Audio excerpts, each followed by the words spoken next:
Hello YouTube, welcome back to the channel. In this video we're going to have a crack at fixing the fuel gauge and the temp gauge in the T4. So a lot of people describe different symptoms with these gauges. I've found that my fuel gauge definitely reads wrong. It kind of jumps all over the place and it always seems to read less fuel than what is actually in the van. So yeah, we're going to have a bit of a stab at fixing that today. So in order to do so, we need to get the clocks completely out, unplugged and everything, so we can sort of take them apart on the bench. So the first thing you might want to do is disconnect the battery. It's not totally essential for this. Mine's is still connected. And then you want to get your steering wheel sitting at the 12 o'clock position. And the reason for that is we're going to take the wheel off, so when we go to refit it, we know it's going bang straight on. So on my wheel, you can just simply pop this middle section off, just prise it off carefully. You've then got two wires on the inside, so you can just pop those terminals off, and that's your horn bit free. You can then take, I think it's a 24mm socket.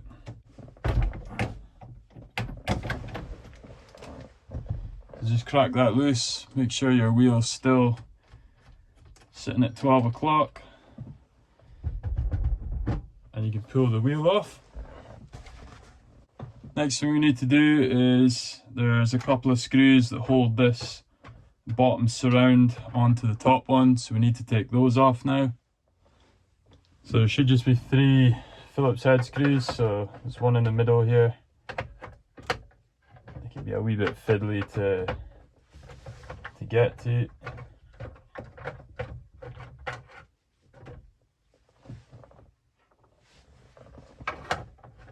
There's one on the outside on the right, and then there's one at the opposite side on the left.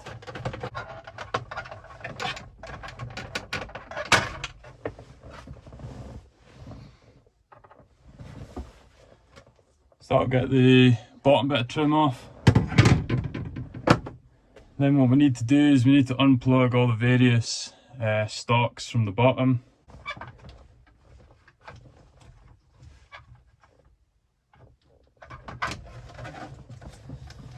Okay, so there's 4 plugs, 3 black ones and 1 red one.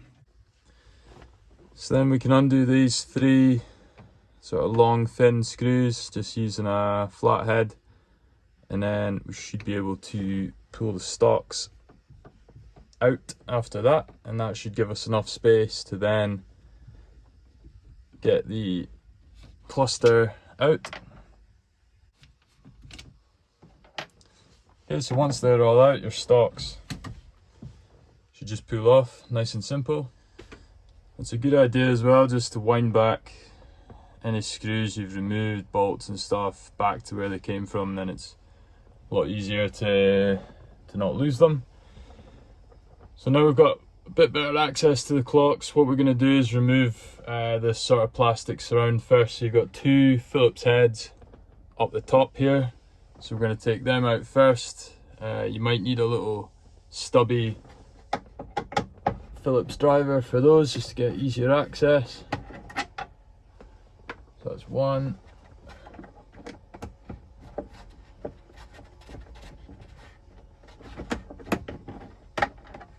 And 2.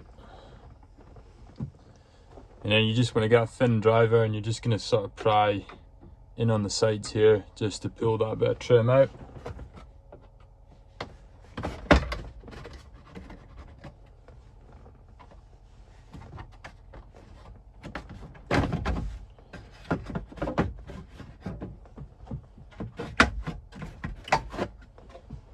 Like so.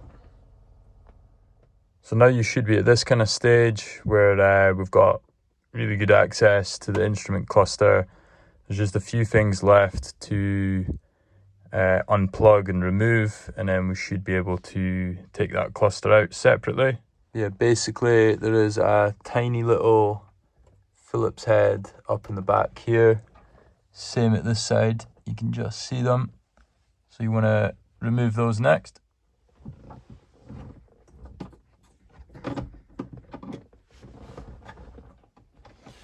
Try not to drop them down the back of the dash as well.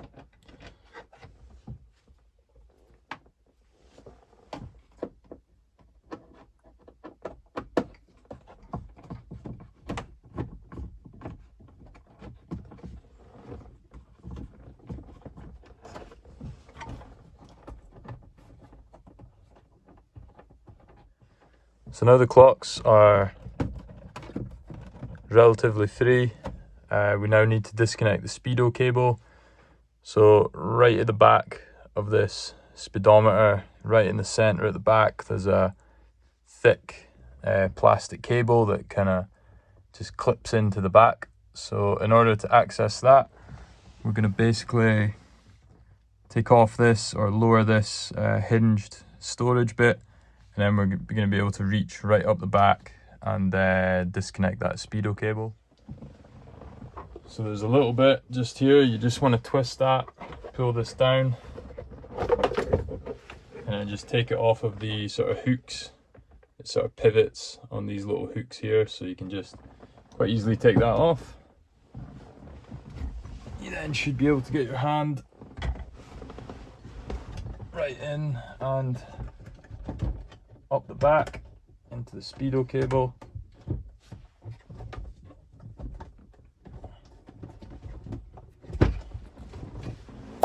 Like so, and once that's free, or once that's unclipped, you'll feel your clocks are a lot more free now. So then you just want to sort of gradually pull them out. So I think if you kind of dip them down at the right hand side and then pull them out, because the loom plugs in at the back here. So in order to remove this loom, there's two tabs here. Just give them a squeeze and pull up gently, and the plug should come out, and your clocks are now free. So this is what the speedo cable looks like. You're feeling around for a thick black cable like this, and you want to grab the two outer sections like that, and you want to sort of squeeze them together and pull it away. It's just a little square drive cable in there, so quite easy to unclip. And then obviously we've just got one piece of loom, so keep this handy as well for the refit later. So your clocks are now free. It's a good chance if they're anything like mine, they're going to be really dusty. They've probably been in there the last 30 odd years, so it's a good chance just to clean everything back as well before we refit them. But we can now take this cluster onto the bench and start to disassemble it in order to fix this gauge here. Okay, so now we're ready to disassemble the cluster. The first thing we're going to do is two little screws, so just in these little square bits. Not sure if you can just make that out. There are tiny little screws in there, so we're going to undo both of them, and then we've just got a series of these little clip bits at the bottom. You want to separate the clocks into two halves, so we want to take essentially the white half off of the black half.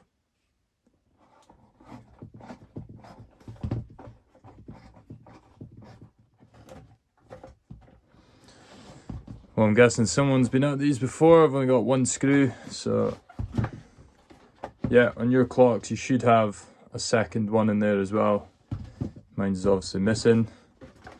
You can then just gently pry it off of here, but we also need to pull this off. So that is this little sort of button for the trip. You want to just pull this outer bit off of that, and then it should be easier to get this surround off.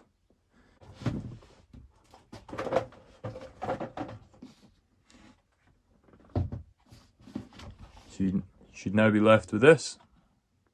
So a lot of people find this stage on quite scary. It's not as bad as it seems. We now want to remove this, and those actually just simply gently just pull up and off. Just like so. So the way they work is there's two dowels that locate onto these parts here, and you can see them on the cluster, and then you've got these three pins just here, those locate just into here, and that's what provides the sort of the electrical contacts. So to refit them is really quite simple as well. Just be super careful with where you put them. You don't want to damage them, so we'll just get that safely out of the way. And then we just want to do the same with the fuel gauge and the temperature gauge. So just gently try to lift them up and out of the cluster, just like so.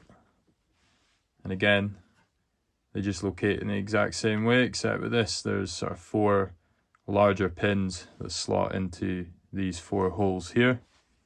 You've then got 4 of those little Phillips heads screws, and they hold on the speedometer. So each of these little lugs that is sticking out in each corner, each one has a little screw. So you want to take all 4 of those out now. Again, just be nice and gentle. Working with quite delicate stuff here, so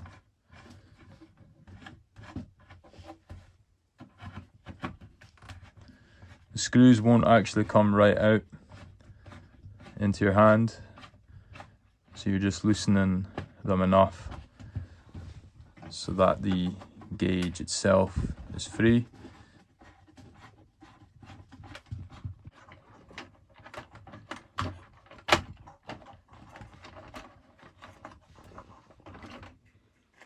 And you just want to slowly lift that out. So like I say, just 4 screws in each corner, and then that should nice and gently pull out. So now at this point you can see pretty much all of the sort of backside of that PCB. Now the culprit that tends to be the cause of the fuel and temperature gauge issues is actually these 6 joints just here. These can go dry and crack and cause a few issues. So that's the 6 joints that we're gonna resolder in an attempt to fix this. In order to remove this PCB from this sort of plastic housing, there's a series of clips on the outside here that we just need to sort of bend back. But before we do that, we need to undo this screw here, which is sort of holding this little component onto, I guess, a heatsink. And then there should also be, at the back of this ribbon cable, there's probably going to be some kind of plug into the back of the PCB. So we'll start with the screw, we'll bend the tabs, and then we'll see what the plug is like on the back.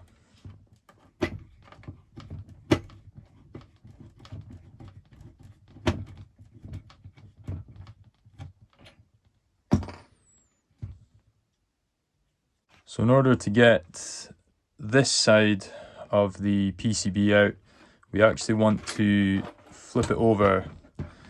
Now this plug where the loom originally went into, we need to prise, there's 2 clips down the sides here. So 1 and 2.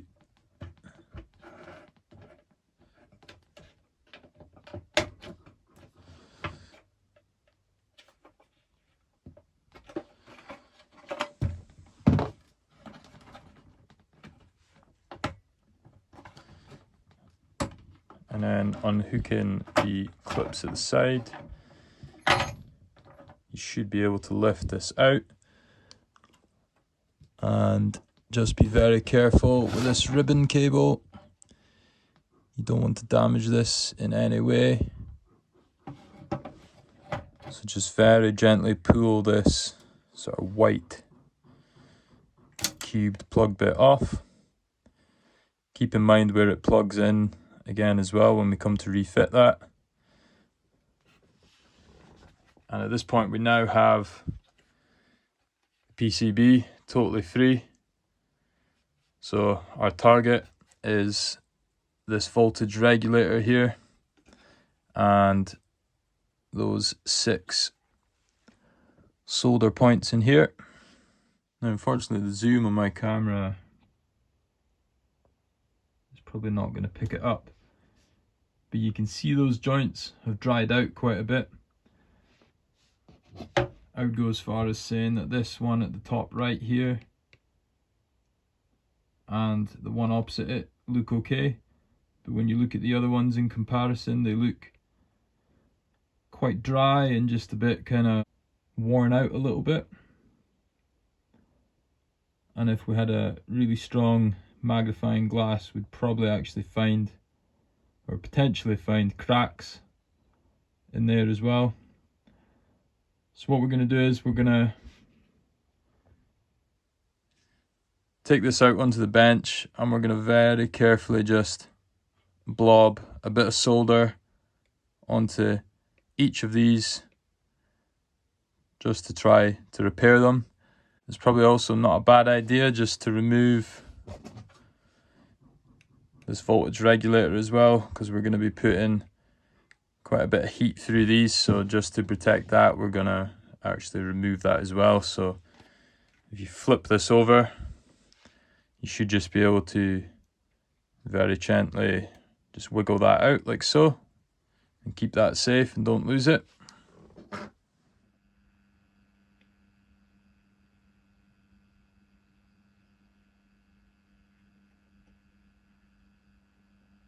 So I've blobbed a little bit of solder on each of them. So we're going to throw everything back together now and see if it's made any difference. Just check everything still works. So reassembly is just going to be the reverse of what we've done there to remove everything. So I'm just going to stick you on time lapse and we'll get this back together.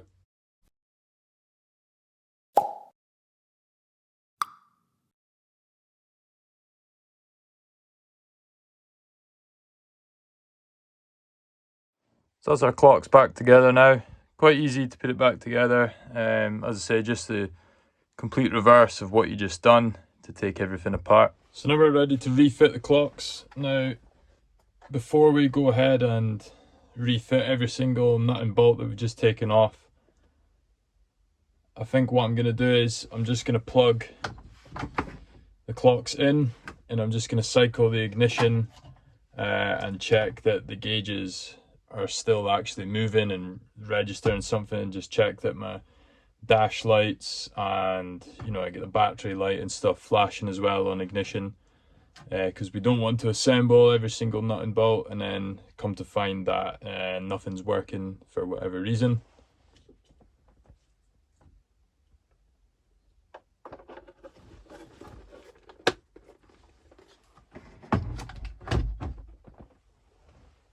So I can see the fuel gauge is still working. It's showing a reading at least. I'm going to let it keep going until it settles. So yeah, the gauge is giving me something back. It's not dead, so I think we're good to reassemble everything.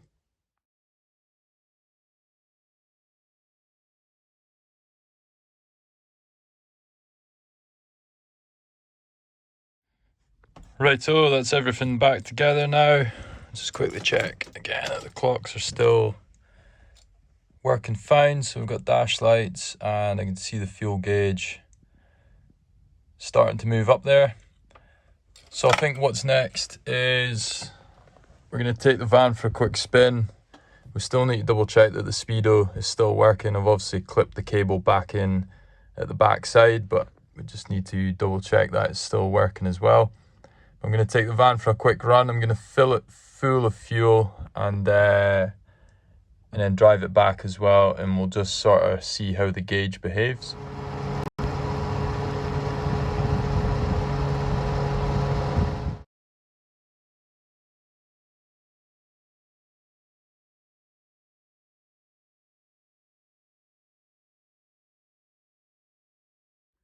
Thank you guys for watching. Hope this video was helpful. If it was, please like, comment, subscribe if you haven't already to the channel, and we'll catch you in the next one. Take care.